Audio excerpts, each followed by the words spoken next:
Hello, ladies and gents. The Lost Boys is getting a remake, reboot, remake, or remake.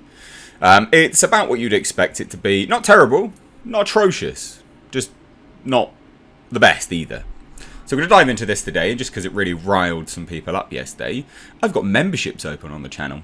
If you want to become a member and you want access to my films, that's right, yes. Right now, the level 2 or tier 2 membership, $8.99 a month, you can actually watch my films. There is an hour and 5-minute feature documentary on there. That's available to members right now. The Making of Breaking Lights feature film. And then next month you'll see Breaking Lights and so on and so forth, and sort of slowly release them out. But check it out. You might really like being a member. And again, just because it really riled some people up, I'm going to sponsor my videos from now on. Please do become a member. Please do join the channel for as little as 99 pence a month. Support me in making these videos for you.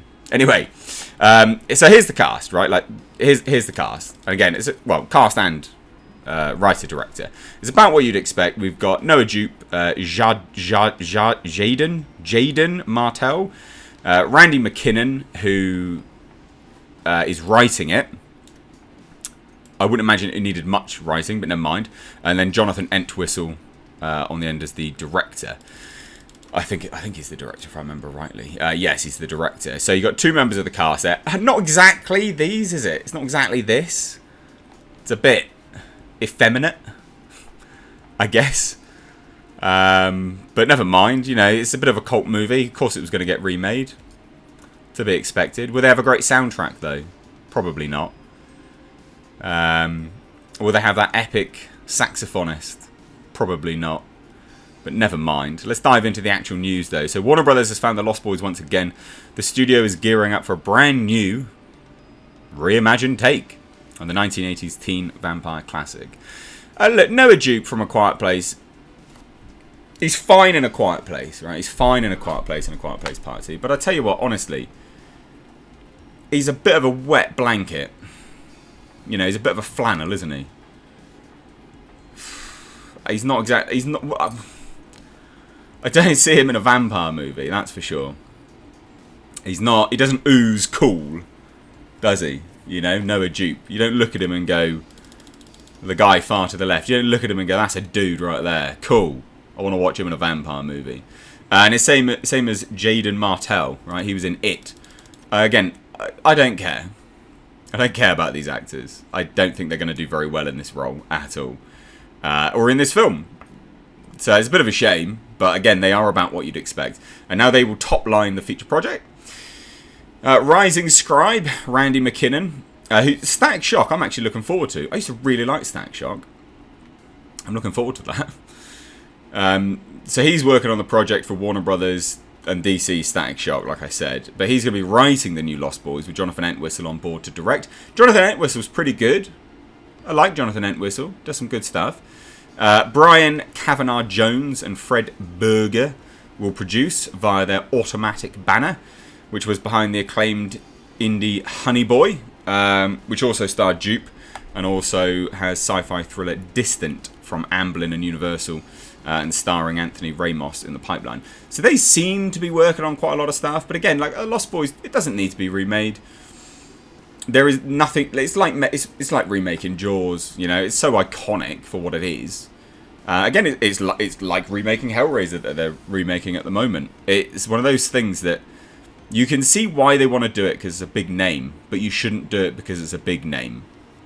Basically, I understand fully why they're doing it, but just don't do it. It's not going to end well.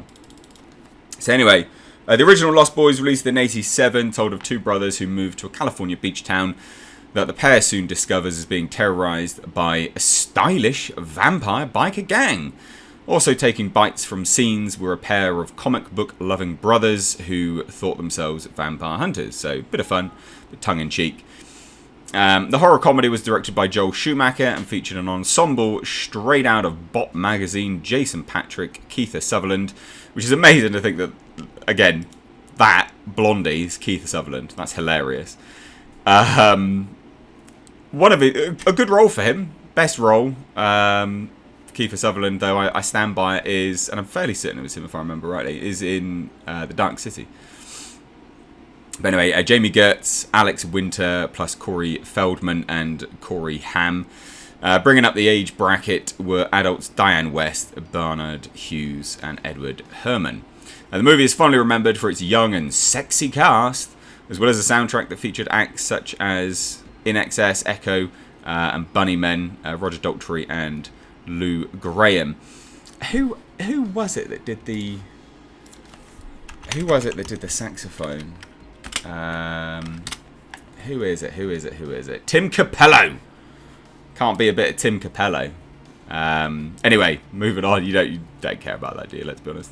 But if anyone does care about Tim Capello, he does a really good song with a retro synthwave group, Gunship, called the track's called Dark All Day. Fantastic track, and I believe Adi Shankar actually did the video, so check that out. And tell him I sent you. Anyway, so Roger Daltrey, Lou Graham, and blah blah blah. Warner's reopened the casket in the 2000s with a pair of direct-to-DVD movies, The Lost Boys: The Tribe and Lost Boys: The Thirst. Terrible, awful. Don't watch them. In the bin. Fucking straight to the bin. And then here we get to the juicy details. Puns intended. So details of the new take are being kept in the trunk of a 57 Ford Fairline. Ah, you're so punny, Hollywood Reporter. But it is described as being set in the modern day. That's fine, to be expected. It does make it easier for them. I do feel, and I've said this before, like, I always think, if you're going to remake any movie and set it in the modern day, you have to factor in, and it becomes very difficult to actually, you have to start factoring in new reasons for things happening, right? Like, why didn't someone just get out their phone? Like this, for instance, being terrorised by a group of vampires in modern day, you'd be like, all right, perfect, get my 4K camera out. You know, my 4K camera out my pocket.